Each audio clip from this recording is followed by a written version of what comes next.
Bon, êtes-vous allé voter? Bien sûr. Bon, c'est Et du bien bon. ça. Parce Et que. je l'ai voté du bon bord en plus. Vas-y.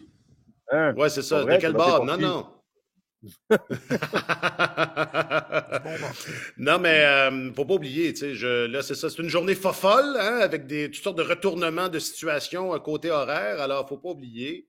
Avez-vous une bonne anecdote? Est-ce que ça vous est déjà arrivé qu'à 6 heures faire Ah non, j'ai oublié? Mais moi, il a fallu que je change ma circonscription de vote quand j'habitais à l'île du Prince-Édouard, puis je m'étais comme pas vraiment occupé de ça. J'étais jeune aussi, là, je devais avoir 22 ou 23 ans. Puis je m'en suis rendu compte la journée même. Fait que ça avait été toute une tribulation pour leur faire comprendre que j'habitais ici maintenant, puis qu'il fallait que je vote là plutôt qu'à Ville-Saint-Laurent, d'où je viens originalement. Et c'est ça. C'est pas une si bonne anecdote, là, mais Ben, il a écoute, c'est un bel effort. Non, Et là, c'est. Comment. il y avait moins de choix là-bas. C'était vraiment, il n'y avait que deux ou trois choix là, à l'époque. C'était moins diversifié. Une partie qui n'était pas là. Mais ouais, c'est ça. Non, ce matin, je suis allé, puis c'est peut-être le record, mon record Guinness. Là. Je suis rentré, il n'y avait personne à l'isoloir. Je suis le premier, direct, bing bang, fait le petit X, sorti. Ça a pris 90 secondes. C'est fantastique le système électoral au Canada, pour vrai. Là. Quand on lit tout ce qui se passe aux États-Unis, les longues files d'attente, les gens qui se font couper, Intimidé. ouais, ou tu Ouais. n'as pas le droit de donner de l'eau à des gens qui attendent pendant 5 heures pour voter. Nous, on arrive, on vote en 3 minutes, 5 minutes, et c'est bien fait, vite fait. Alors, bravo. Bravo, Élection Ouais, Canada. Ouais. ouais. Ouais, puis bravo à la jeunesse et au jeune Alexandre Gascon que tu étais, qui a travaillé fort pour voter. Et Et évidemment, qui a pu voter. Exact. Important. et ouais. Et j'espère que là, si vous nous écoutez, vous n'êtes pas en train de vous dire Ah, c'est ça que j'ai oublié. OK, aujourd'hui, un train nommé Wilson, les pertes s'accumulent. Et c'est quand déjà que le CH a comblé un déficit de 1,3. C'est tellement hockey, épisode 402.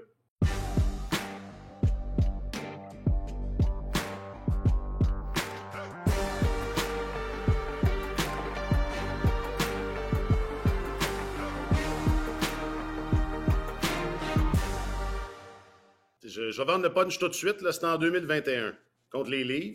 Puis la fois d'avant, c'était contre les Capitals de Washington. C'est même, ben pas ces mêmes, mais des Capitals de Washington. C'est le printemps, le fameux printemps à Lac.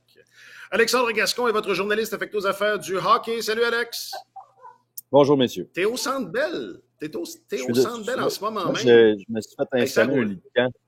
Je me suis fait installer un lit de camp. J'ai demandé l'équipe À de Chantal. relationnistes du Canadien, ouais, à Chantal, à Charles ou à Chantal, Ouais, comme on les appelle des fois dans une jolie ouais. contraction, de me trouver un lit de camp là, pour que ce soit plus efficace, dans le fond, parce que de toute Voilà. façon, mes enfants ne me Non, non, reconnaissent mon... plus. Fait que rendu là, je me Non. dis aussi bien joindre l'utile à l'agréable, puis voilà. Donc, je suis dans le salon Jacques Beauchamp. Il y a des photos en arrière. Je pense, il y en a une ou deux avec moi. Là. Ah, oui, Ah oui? avec Max Pacioretty. Puis Toi et Max d'autres. Pacioretty. Ben, il y a d'autres journalistes D'autres aussi. Là. Mais je suis d'autres comme vraiment en figurants. vedette. Ouais. Ouais. Et, même une avec Carrie. Il y en a une avec Carrie que je vois aussi. Ben voyons. Je suis deux fois sur les photos. Je vois pas Martin. C'est ça que Justement. j'allais dire. Avec Godino puis Martin, faites-vous une compétition? Qui c'est qui a le plus de photos sur le mur? Godino, je le vois pas là, dans les C'est- scrums. Ça, c'est bon, ça. Ça fait de la bonne. Ça fait du bon balado, ça. Un gars qui cherche quelque chose sur un mur. Je m'en vois pas. C'est les OK, coulisses. Martin C'est les Leclerc est coulisses. votre. Oui. Martin Leclerc est votre chroniqueur principal au service des sports. Salut, Martin. Bonjour, messieurs. Et je m'appelle Alexandre Coupal.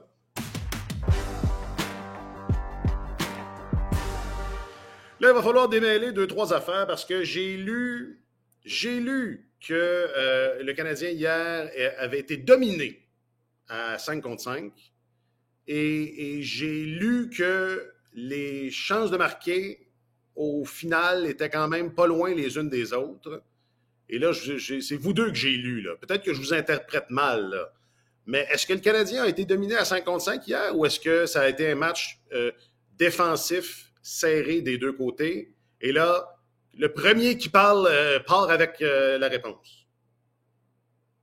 Ben, écoute, le Canadien a Alex, laisse été, passer.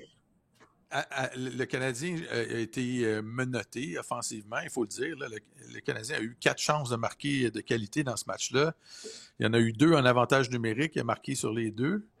Puis il y a eu 2 chances de marquer à 5 contre 5. Fait que les Capitals, c'est une équipe qui joue bien à 5 contre 5. C'est une de leurs forces. C'était une de leurs forces durant le calendrier régulier.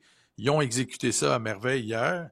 Et le Canadien, là, par contre, leur a pas donné beaucoup de chances de marquer non plus. Là, moi, j'en ai compté 9 dans la rencontre. Et quand tu donnes moins de 10 chances de marquer dans la Ligue nationale, ça veut dire que tu as joué un très bon match défensif aussi.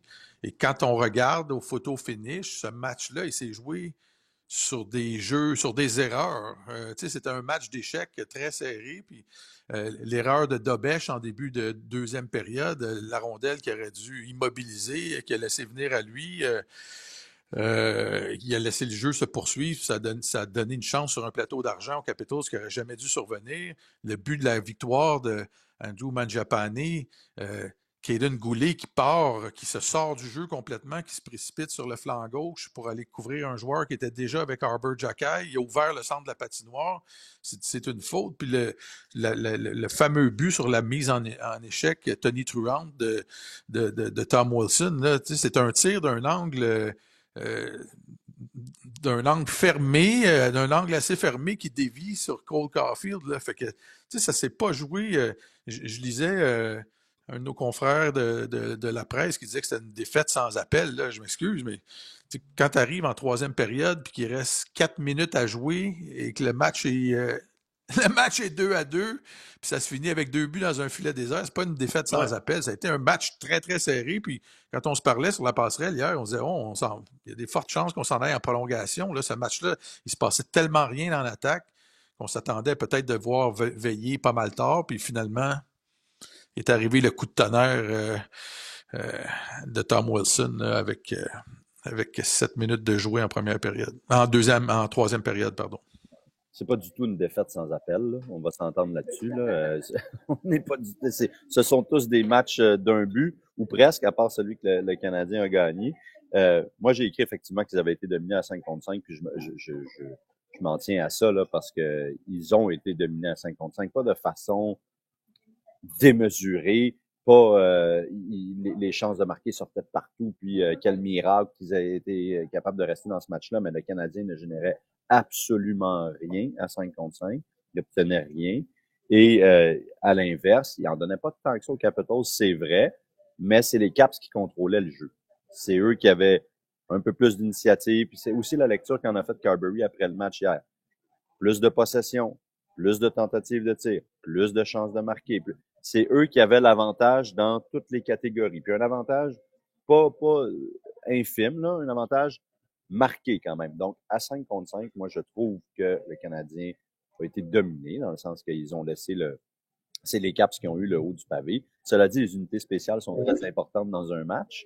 Et à ce niveau-là, le CH a muselé, a muselé l'attaque massive des Capitals et ils ont marqué eux-mêmes 2 fois en 4 occasions, je pense. Donc, la bataille des unités spéciales, le Canadien l'a gagné et de façon significative. Là, et généralement, en séries éliminatoires, comme ça se déroule beaucoup à 5 contre 5, quand vous obtenez un avantage de 2 buts sur vos unités spéciales, généralement, c'est suffisant pour vous donner la victoire. Donc, le Canadien aurait très bien pu remporter ce match-là, malgré tout, malgré les circonstances, mais à force égale. C'était du beau travail des Caps qui ont repris le haut du pavé, beaucoup plus que lors du troisième match. Je te sentais grouiller, Martin, mais non, Non, mais on enchaîne. Alex, oui, on enchaîne, mais Alex a tout à fait raison. Puis les Capitals ont eu plusieurs longues présences dans le territoire des Canadiens dans ce match-là hier à 5 contre 5. Là, ça tourbillonnait, puis le Canadien était emboîté dans sa zone, avait de la difficulté à sortir du territoire. Mais c'est une jeune équipe contre une équipe aguerrie. Et il n'y a pas eu beaucoup de chance de chaque côté. Il y en a eu un peu plus du côté des Capitals, mais je reste persuadé que cette défaite-là du Canadien, c'est le résultat de blessures auto-infligées parce que les jeux clés, les gros arrêts avaient été faits par Dobèche. les gros buts avaient été marqués en avantage numérique et le Canadien s'en allait vers une victoire improbable, mais combien précieuse. Ça aurait pu faire basculer. Mais là, le Canadien se retrouve aujourd'hui avec une probabilité. Là, on regardait ça hier sur la passerelle, Alex et moi, le pourcentage de réussite quand une équipe mène 3-1 dans les séries éliminatoires de la Coupe Stanley et qu'elle dispute le 5e match à domicile, les probabilités que cette équipe-là remporte la série sont de 92,4%. Alors, c'est extrêmement... On est parti d'une situation où le Canadien était sur le bord de créer une situation 50-50, à 2-2 dans la série, à 92,4% en faveur des Capitals. Fait que là, en soustrayant le gardien numéro 1, en soustrayant fort probablement Alex Carrier, qui est un joueur très important dans cette équipe-là. Fait que là, c'est une côte très, très abrupte à remonter là, pour le Canadien. Le Canadien se dit, donc on a 7,6% des chances de l'emporter. Là, on avait 2% des chances de se qualifier en séries éliminatoires. C'est 4 fois plus. On est en voiture, là. Est-ce que je vais poser une question parce que j'ai écouté le dernier balado puis j'ai vu qu'Alex a ouvert la porte au fait qu'on puisse poser des questions, nous aussi. Oui, genre pour la première fois en 7 ans. Ça a toujours été le cas, mais il n'y a jamais personne qui... Tout le monde me laisse avec l'ouvrage. Non, tu nous disais toujours de nous taire puis de pas avoir... C'est ça, t'es un dictateur. C'est une dictature, ce balado-là. Mais j'imagine que vous percevez... percevez-vous, comme moi, que la mise en échec de Tom Wilson est le point tournant de la série? C'est drôle parce que le samedi, j'ai chroniqué sur ce thème-là en disant qu'il arrive toujours un moment pivot dans une série qui fait en sorte que ça déboule complètement. Souvent, on ne sait pas à quel moment, c'est avec le recul qu'on peut savoir. Des fois, instantanément, exemple, quand Carey Price s'est fait frapper par Chris Kreider au tout début de la finale de conférence en 2014, si ma mémoire est bonne, on savait que là, les carottes étaient pas mal... le niveau de cuisson des carottes avait augmenté très subitement. Mais là, moi, j'étais certain qu'on avait assisté au moment pivot vendredi quand Logan Thompson est sorti, est sorti du match en étant incapable de se servir de sa jambe gauche. Je me disais, ça, c'est l'ouverture dont pouvait rêver le Canadien pour pouvoir revenir dans la série, peut-être avoir un avantage pour la fin. Et là, pouf, ça déboule, puis on arrive avec cette mise en échec-là. Écoute, ça va être difficile pour le Canadien. Là, c'est 2 gros morceaux perdus coup sur coup. Dobèche va se battre devant le filet, mais il y a moins d'expérience que Montembeault. Tu remplaces... Tu sais, Carrier a changé cette équipe-là quand il est arrivé au mois de décembre. Si tu le retires, si on est logique, là, ça va changer le Canadien aussi si tu le retires de la formation. Puis c'était le gars le plus visé par les Capitals depuis le début de cette série-là. Ils l'ont pourchassé depuis la première minute du premier match. Alex Ovechkin a failli le sortir de la série en première période hier. Il l'a manqué de peu. Il l'a quand même blessé à une jambe, là. Alors, c'est pas pour rien qu'il était sur la hit list, comme on dit en langage de hockey. C'est parce que c'est un joueur important pour le Canadien et ça va compliquer les choses pour la suite, là. Oui, mais je pose la question parce que justement, il y a 48 heures ou un petit peu plus, on pensait que le point tournant de la série était arrivé avec Thompson. Finalement, plus de peur que de mal, il est de retour. Là, il y a ça. Il peut en avoir plusieurs, des changements d'allure comme ça. Mais hier, Mike Matheson a voulu minimiser ce jeu-là en disant non, je pense pas que ce soit à cause de ça qu'ils ont marqué. Puis ça a pas changé l'allure du match, tu sais, mais ça a dégonflé le Centre Bell. Ben là. Parce que il y a ça, puis 15 secondes après, ça faisait 2-2 sur un but chanceux. Ça a complètement dégonflé le Centre Bell, puis on a senti les joueurs du CH aussi perdre de l'oxygène à ce moment-là. Non, puis juste ce but-là, 15 secondes après, là, c'est le prolongement, là. Ça est interrelié, là. Oui. Mais malgré tout, c'est pas chanceux. Oui. Oui, je veux bien, mais reste que c'est la même séquence, là. Et donc, ça finit avec un but, c'est le but égalisateur.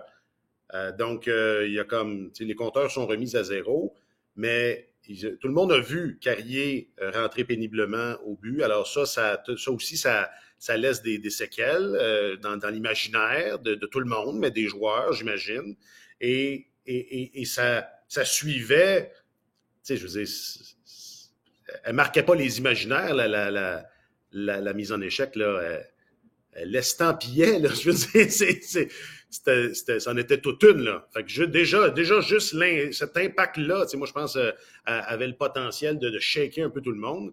Puis là, ensuite de ça, t'as la possibilité de perdre carrière. Puis ensuite de ça, la rondelle se ramasse dans ton but, tu sais, je veux dire, c'est une séquence qui a fait beaucoup de dommages, là. Mais ça va dépendre, pour le moyen terme, ça va dépendre si Carrier revient ou non, parce que c'est le retour de Thompson qui a un peu effacé l'impact que ce à quoi on faisait référence le vendredi dernier. Martin, moi aussi, je pensais que ça allait être pivot, mais le fait que Thompson revient, ça annulait un peu cet effet-là, là. Ouais, mais je suis pas en désaccord avec Matheson si on considère que le match était égal à partir de ce but-là. Là, c'est sûr que ça venait de compliquer les choses pour le Canadien, puis il fallait quand même gagner ce match-là. Mais l'erreur que Goulet a fait aussi mal que la mise en échec de Wilson. L'erreur que Dobèche a fait plus de dommages encore que le but accidentel. Mais moi, c'est drôle, je considère que ce jeu-là est peut-être le point tournant de la série, mais c'était pas nécessairement le point tournant du match. Je sais pas si mes explications sont claires là-dessus. Là. Ben ouais. Mais c'est comme parce dire, que les effets... série depuis... Non, vas-y, excuse. Les effets de cette mise en échec-là vont se faire sentir dans les prochains matchs encore. Plus que quand les gars doivent prendre la relève comme ça dans le moment d'urgence. Le spotter de la Ligue nationale, là, ou je sais pas c'est quoi la francisation de ça, là, le gars qui est en charge... L'observateur, oui, merci Martin. Le gars qui est en charge de surveiller ce qui se passe sur la glace et de faire des retraits après avoir vu de possibles coups à la tête. Dormant au gaz hier, pas mal. Là. Je veux dire, Alexandre Carrier est resté au banc des siens pendant un bon bout de temps avec une serviette de glace dans le cou, là. Comme si, comme dans le bon vieux temps, là. Ça faisait très années 80, là, tu sais. On va te mettre une serviette de glace dans le cou, là, on va faire sniffer un peu d'ammoniac, puis de sel d'ammoniac, puis let's go, tu sais. C'était presque ça, finalement, il a retraité au vestiaire. Je me demande si on n'aurait peut-être pas dû faire un retrait préventif avec Jake Evans aussi. On n'en a pas parlé de la mise en échec d'Ovechkin. Il semble pas le frapper directement à la tête, mais est-ce que la tête a encaissé un impact? Je sais pas, cette mise en échec-là, je sais pas ce que vous en pensez. Mais il en est arrivé une semblable dans le match opposant les Panthers de la Floride au Lightning de Tampa Bay qui a été faite par Matthew Tkachuk, puis tout le monde était scandalisé de cette mise en échec-là, alors que la rondelle était même pas proche du joueur qui s'est fait frapper. Pour ce qui est des observateurs, il y en a 2 observateurs. Il y en a un dans les quartiers généraux de la Ligue, au même endroit où on visionne tous les matchs, et lui est capable d'entrer en communication directement avec les soigneurs du Canadien. Il y a un observateur sur place qui est là pour observer juste ça, qui est capable aussi de communiquer directement soit avec son collègue qui est au quartier généraux de la Ligue ou avec les soigneurs du Canadien pour dire il faut retirer ce joueur-là. Et je trouve ça épouvantable que Alex Carrier n'ait pas été retiré du match immédiatement. Là. Tout le monde dans le Centre Bell a vu qu'est-ce qui s'était passé là. Et tu peux pas, quand tu parles de santé d'un athlète, tu peux pas dire ce sont les séries éliminatoires, c'est pas grave, on va attendre, on va essayer de voir si on peut le retourner dans le jeu. Alors c'est scandaleux qu'en 2025 une chose comme ça se soit passée. Puis, écoute, moi, je reviens à Alex Gascon sur ce que tu disais sur la mise en échec de Ovechkin. Tu sais, Ovechkin, il a un statut de super vedette dans la Ligue nationale, mais il frappe pour faire mal, pour intimider. Il se sert beaucoup de ça. Et moi, je pense que quand tu joues comme ça, tu deviens...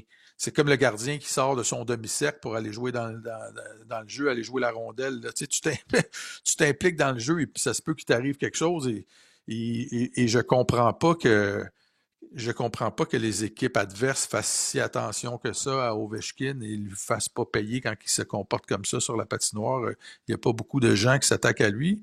Alors qu'il joue, tu sais, quand tu pêches par l'épée, Ouais, mais il cherche Fusil ça. par l'épée, péri par l'épée, Martin. C'est ça que tu cherchais. Exactement. Oui, c'est ça que je cherchais. Voilà. Ah non, je suis assez d'accord. Puis, tu sais, Yacoub Debesch qui est vraiment un vent de fraîcheur là, dans, dans ses commentaires d'après-match. Quel excellent point de presse. C'est un excellent jeune homme, mais qui a commencé par dire, puis c'est ça, je l'écrivais dans mon texte, a commencé par dire là, je sais pas, il faut pas que je parle, je suis une recrue dans cette ligue-là, je dois être respectueux, je vais me tenir tranquille. Et 15 secondes après, quelque chose comme, on dirait que les règles s'appliquent pas à tout le monde. Puis, quand Ovechkin a frappé Evan, je me suis dit, ça, c'est minimum un match de suspension. Ça a l'air que non. Wow! OK, c'est exceptionnel. Alors, il a tout déballé ça. Lui était un peu scandalisé. Avant de finir en disant, j'espère qu'on n'aura pas ces deux arbitres-là au prochain match. Il a dit ça. Oui. D'après moi, il va recevoir un courriel aujourd'hui qui lui dit, voici ton montant d'amende, mon cher. Ben, c'est ça, mais ils l'ont pas annoncé encore parce que tu vois, pendant qu'on discutait, le Canadien et les Capitals ont été mis à l'amende. Les équipes, 25 000 $ pour conduite antisportive en raison d'événements survenus dans l'échauffement, du match d'hier, de dimanche. Honnêtement, chose que je n'ai pas vue, là. Alors, les deux équipes mises à l'amende pour 25 000 $. Jack Eye, pour les mêmes raisons, Jack Eye et Dylan McIlrath, qui n'a pas joué. Les deux ont reçu une amende de 3 000 quelques pour Jack Eye, 2 000 quelques pour 2 000 quelques dollars pour McIlrath, pour eux aussi conduite antisportive pendant l'échauffement. Alors, on a annoncé ces amendes-là. Moi, je pensais que Martin Saint-Louis s'était peut-être un petit peu trop avancé en parlant de réactions exagérées, du fait que les arbitres avaient tenu à mettre au clair en matinée le fait qu'ils allaient porter une attention particulière aux réactions exagérées dans la série parce qu'on a trouvé qu'il y en avait peut-être un petit peu trop eu dans le troisième match et tout. Puis là, il a raconté ça. Je me suis dit, est-ce que c'était un petit peu trop avancé parce qu'il avait l'air très insatisfait du travail des arbitres. Il n'a pas été mis à l'amende pour l'instant, ni Yacoub Debesch, qui pourtant n'a pas vraiment pesé ses mots, là. Ouais. J'ai été surpris de voir Martin Saint-Louis blâmer les arbitres ou de le voir aussi décontenancé de ça parce qu'il considérait que les officiels avaient joué un rôle majeur dans ce match-là. C'est vrai qu'il y a eu des appels étranges aux dépens de Dvorak qui de Armia. C'est qui? C'est Armia, ouais, qui a eu Tom Wilson a plongé devant lui là, près du filet. Mais ces pénalités-là ont été écoulées par l'unité de désavantage numérique. Moi, j'ai trouvé que l'arbitrage a été très mauvais, mais il n'y a pas eu de décision des officiels qui ont directement influencé le déroulement du match. Puis, tantôt, je parlais des erreurs qui ont été commises par le Canadien, qui ont mené au but des Capitals. Là. Si le Canadien ne fait pas ces erreurs-là, il sort gagnant du match là, avec la même performance des officiels. Oui. OK. Ben, ouais. on pourrait épiloguer parce que... Vas-y, Alex. Non, vas-y. Non, mais j'allais dire les arbitres, parce que j'aimerais ça, ultimement, il y a bien des gens aujourd'hui là, qui se demandent si Wilson sur Carrier, là, c'était correct la façon dont les arbitres ont agi ou n'ont pas agi. Mais j'allais dire, Martin, si tu trouves que l'arbitre a été mauvais, comment je dirais ça? L'arbitrage a été mauvais, même si ça ne s'est pas résulté par des buts encaissés, reste que, je ne sais pas, c'est un problème. Là. C'est un problème quand même, là, non? Bon, c'est parce qu'on est habitué à d'autres standards. Les standards ont changé au cours des dernières années dans la Ligue nationale de hockey. Puis, tu portes le bâton élevé en saison régulière, c'est automatique. Tu accroches, c'est automatique. Tu frappes un joueur quand la rondelle n'est pas là, c'est automatique. Ce sont des pénalités automatiques.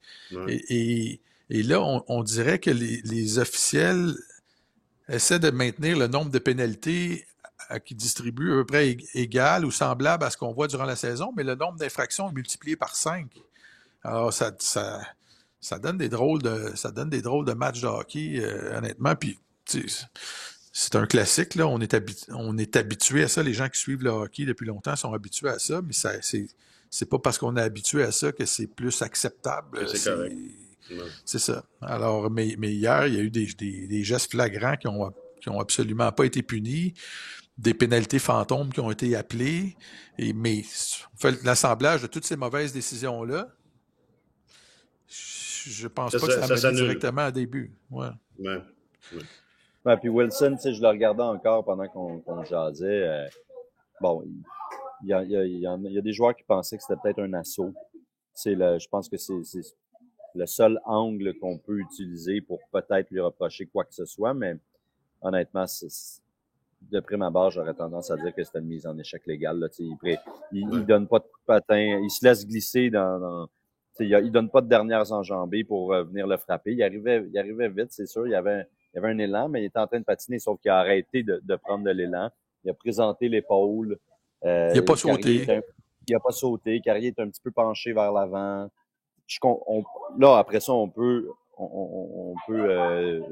délibérer là, sur est-ce que ce genre de coup devrait être légal ou non, là, à partir du moment où la tête encaisse le choc. Est-ce que ça devrait être banni, point, peu importe les circonstances? Ça, c'est un autre débat, mais selon le livre de règlement actuel, c'est une mise en échec légale qu'il a donné Tom Wilson. Puis Carrier, tu dis, on verra s'il va être de retour dans la série. C'est impossible parce qu'on s'entend que c'est sûr que c'est une commotion cérébrale, là, même si on va jaser avec Martin Saint-Louis tantôt, il ne nous le dira pas. Là. Mais une commotion cérébrale, c'est minimum une semaine. Donc, ça nous mène à dimanche prochain. S'il y avait 7e match, ce serait dimanche prochain à Washington. Donc, il serait pas admissible à un retour avant le lundi. Donc, c'est sûr que cette série-là, pour lui, est terminée, à mon avis. Bon. Mais bonne nouvelle, il pourrait être de retour en deuxième ronde. Potentiellement. C'est ça, tu as tout compris, Alex. Qu'est-ce qu'on fait? Parce qu'il n'y a pas 1000 solutions. Il va quoi? Il reste un défenseur droitier naturel dans cette équipe-là maintenant? Oui, puis il est magané. Oui, c'est ça. Il achève. Il est magané. Oui. Il n'y a pas de solution. Est-ce qu'il y a une solution? C'est Jaden Struble, puis c'est advienne que pourra, mon vieux. Okay. C'est ça, là. Je pense pas qu'ils vont rappeler David Reinbacher puis le lancer dans la gueule du loup comme ça avec un genou déjà un peu flageolant, là. Ça serait peut-être pas une très, très bonne idée. Je me souviens de séries éliminatoires début des années 2010, fin des années 2000. Les Sabres de Buffalo étaient rendus en demi-finale de la Coupe Stanley, si ma mémoire est bonne. Et je pense qu'il y avait 5 défenseurs de la Ligue américaine dans l'alignement. Là. Ils avaient perdu tous leurs défenseurs. Ils cherchaient du personnel pour jouer à la défense. Fait que c'est cruel parfois, les séries éliminatoires pour ça. Struble ne jouait pas du mauvais hockey. Il avait gagné. Non, il avait été battu par les sénateurs d'Ottawa, si ma mémoire est bonne.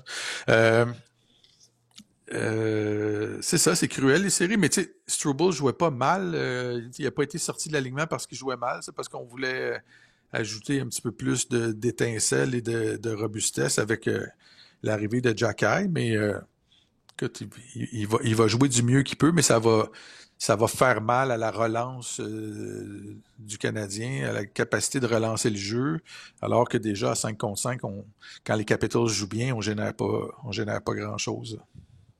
Bon. Est-ce qu'on a dit que Clay Hudson était bon? Et c'est drôle, je vous ai lancé avec ça, mais j'ai lu l'un et son contraire. Une chose et son contraire à propos d'Hudson également. Mais j'allais dire, oui, Lane Hudson est bon. Et c'est François Gagnon qui l'a amené de façon assez originale. À vrai dire, Martin Saint-Louis avait ouvert la porte à ça. Le gars qui disait... les choses l'ambiance a tellement changé. L'entraîneur qui disait avant Noël, je prends pas les conseils de gens à qui j'irai pas... J'écoute pas les commentaires de gens à qui j'irai pas demander conseil, un truc du genre. Hier, il demandait conseil aux journalistes pendant le point de presse, désemparé qu'il était, ne trouvant pas les mots. Puis c'est François Gagnon qui a souligné à quel point les 3 jeunes, là, Hudson, Demidov puis Slavkovski, avaient été bons en avantage numérique. Est-ce que c'est tout ce qui nous reste déjà pour se consoler? Écoute, c'est tout ce qui nous reste pour se consoler. Demidov s'est dégêné dans les 2 derniers matchs, peut-être parce que c'est à Montréal, tant mieux. Je pense qu'il y a effectivement de quoi se réjouir quand on prend un pas de recul puis qu'on regarde ce qui est en train de se passer là, parce que le Canadien offre une sérieuse opposition aux Capitals de Washington qui représente une très, très bonne formation. Tous les matchs perdus sont décidés par un but. Le Lane Hudson du match numéro 4 puis le Lane Hudson du match numéro 1 en séries éliminatoires, c'est pas le même gars, là. Lui, on s'entend, là, au-delà de ses habiletés, de ses habiletés naturelles extrêmement impressionnantes, je pense que sa plus grande qualité, c'est peut-être sa capacité d'adaptation. Puis on a vu à quel point c'est plus le même joueur. Donc, c'est une expérience inestimable. Je sais que ça revient souvent, c'est un cliché, ça s'achète pas, blablabla. Martin Saint-Louis dit souvent ça, mais c'est vrai, là, ce qu'ils sont en train de vivre là, c'est très, très précieux. Pardon, ça me fait penser un peu, bon, vous n'aimerez peut-être pas l'exemple, mais ça me fait penser un petit peu aux Maple Leafs de Toronto, qui s'étaient qualifiés un peu à la surprise générale à la première année d'Austin Matthews, il me semble. Parce que c'était une équipe encore en reconstruction jusqu'à tout récemment, là, juste avant ça. Puis cette année-là, on n'attendait pas nécessairement grand-chose de cette équipe. Elle s'était qualifiée. Et de mémoire, elle avait joué contre les Caps et perdu en 6, oui, mais offert une très, très solide opposition. Et puis, on avait vu tout le potentiel de cette équipe. Puis comme vous savez, après, ça a été le début d'une lancée extraordinaire en série pour les Maple Leafs de Toronto. On fait des blagues, mais j'étais annonciateur de bonne chose. Fait les séries l'année suivante? Pardon? Est-ce qu'ils ont fait les séries l'année suivante? Oui, ils ont toujours fait les séries depuis ce temps-là. Ils ne les ont jamais ratées depuis ce temps-là. C'est juste qu'ils ont franchi le premier tour une fois. C'est le bout qui est un petit peu plus... qui est moins réjouissant dans l'équation, mais peut-être que cette année, ça va changer. On verra, mais quand même, on avait vu tout le potentiel de cette équipe-là. Il y a un peu un parallèle à faire. Puis, c'est vraiment précieux ce qui se passe en ce moment. Donc, oui, je pense que les gens peuvent se réjouir malgré tout. On ne s'attendait pas à avoir du hockey de série. On a vu à quel point les partisans s'en ennuyaient, était affamé pour voir du hockey significatif comme ça. L'ambiance a été délirante. Les joueurs des Caps l'ont admis. C'est difficile de contrôler tes émotions dans un environnement comme celui-là. Et c'est facile de perdre les pédales, d'être à la limite peut-être un peu intimidé. Alors, il y a beaucoup de choses positives à retirer de tout ça. Et la série n'est pas terminée. Cela dit, moi, je ne crois pas vraiment à un retour, là, pour toutes les raisons qu'on a évoquées. Puis aussi parce que c'est une équipe très jeune. Puis quand ils y sont parvenus contre les Leafs, en 2021, il y avait Shea Weber, il y avait Carey Price en extase, il y avait Corey Perry, il y avait tous ces joueurs-là. Suzuki disait hier, moi, je l'ai déjà vécu le 3-1, puis oui, je vais prendre... Je l'ai déjà fait. Je l'ai déjà fait, puis je vais prendre ça, je lui ai demandé, est-ce que tu prends ça sur tes épaules un peu, ce leadership-là que tu dois avoir un peu comme les autres l'ont fait à l'époque, puis il dit certainement, puis vous allez voir, on va pas juste disparaître comme ça tranquillement sans faire de bruit. Alors, à voir, mais c'est juste de l'expérience de grande qualité. Les Caps, avant le début de la série, totalisaient 743 matchs d'expérience en série. Le Canadien, 376. C'est exactement la moitié. Alors là, c'est l'expérience qui rentre très rapidement. Oui, mais je peux vous dire une chose, les Capitals de Washington ne veulent pas le perdre le prochain match. Ils veulent absolument pas revenir à Montréal. Ils sont mieux de pas revenir à Montréal, honnêtement, parce que le Canadien est capable de jouer des matchs serrés avec eux et tu sais jamais ce qui peut se passer en séries éliminatoires. Quand t'arrives près de... Quand tu laisses une série se prolonger, là, tu ouvres la porte à toutes sortes de hasards ou de choses que tu contrôles pas. Alors, ils vont tout faire pour terminer ça, pour pas revenir à Montréal. Je disais qu'on a parlé de Dobesch qui fait d'excellents points de presse. Lui, il avait l'air absolument enthousiaste à l'idée d'aller à Washington. Il vit sa meilleure vie, là. Je veux dire, c'est vrai. Il est rendu le gardien du Canadien en séries éliminatoires. Il tient son bout, il fait bien ça. Oui, il a donné un mauvais but hier, mais il en a empêché plusieurs. Les passes backdoor à Tom Wilson à 5 contre 4 en première période, à John Carlson à 5 contre 3, l'arrêt de la mitaine contre McMichael. On a peut-être donné un. Il en a sauvé quelques-uns aussi. Puis, il est solide, pas toujours élégant, là, mais on l'a dit, là, c'est très, très combatif. Puis, pour lui aussi, c'est on te perd, Alex. Ah, bon. Non, on l'a perdu. Mais c'était bon ce que tu disais. De toute façon, je te laisse aller, mon vieux. Là. Fini, va jaser avec Martin Saint-Louis, ben, il te le dira pas. Il te le dira pas ce que tu veux savoir. Pas grave. Alexandre Gascon est votre journaliste affecté. Non, c'est pas grave, ça a été comme ça. Ben, c'est comme ça. C'était comme ça avant lui, de toute façon. Alexandre Gascon est votre journaliste affecté aux affaires du hockey. Merci beaucoup, Alex. Ça m'a fait plaisir, messieurs. Bonne journée. Bonne fin de journée. Bon, puis Martin, avant qu'on se laisse, Martin, veux-tu louanger quelqu'un? Là? On a louangé, Alex a louangé Hudson. Moi, je suis dans la louange constante. Veux-tu Écoute, je vais juste terminer sur ce que Alex disait à propos de Dobèche. Moi, ça m'a réconforté de voir, tu sais, le gars qui a le plus de pression chez le Canadien en ce moment, là, c'est Jakub Dobèche. Être gardien du Canadien en séries éliminatoires, il y a peu d'endroits où tu es soumis à autant de pression dans le sport professionnel. Ce sont de très, très grosses responsabilités. Lui, il est projeté là-dedans comme un chien dans un jeu de quilles. Il faut qu'il se débatte, il a peu d'expérience. Et il y avait beaucoup de bonhomie hier en disant « Moi, j'ai hâte d'aller jouer ce match-là à Washington. Puis nous autres, on est jeunes, on est en train d'apprendre. On a appris quelque chose ce soir. Puis chaque match de plus qu'on joue, c'est un boni pour nous. » Alors, si le gars qui a le plus de pression prend ça comme ça, écoute, on ne sait jamais. Il peut peut-être réussir à faire quelque chose avec ça. Non, puis un jeune gardien qui change une série à Montréal, on n'a jamais vu ça. Puis je tiens à dire que non seulement le texte était bon, mais ton interprétation était bonne aussi. Tu fais un bon Jakub Dobèche en français, Martin. Good. Hein? Je vais faire son doublage. Une corde. C'est ça. Si jamais il fait un film, je ferai son doublage en français. Ouais. Une corde de plus à ton arc. Martin Leclerc est votre chroniqueur principal au service des sports. Merci infiniment, Martin. On se reparle après le match de mercredi. C'est ça, genre jeudi. Absolument. Un gros merci au Mixmaster Chouli en régie à la production de cet épisode. Je m'appelle Alexandre Poupal. Profitez bien du petit 24 heures supplémentaire pour vous remettre. Puis on se retrouve quelque part jeudi pour faire suite à ce match numéro 5. Et allez voter. Ah oui, bien allez, ouais, c'est ça. Et du bon bord. Allez voter du bon bord. Sur tous les terrains et sur tous vos appareils. Radio-Canada Sport.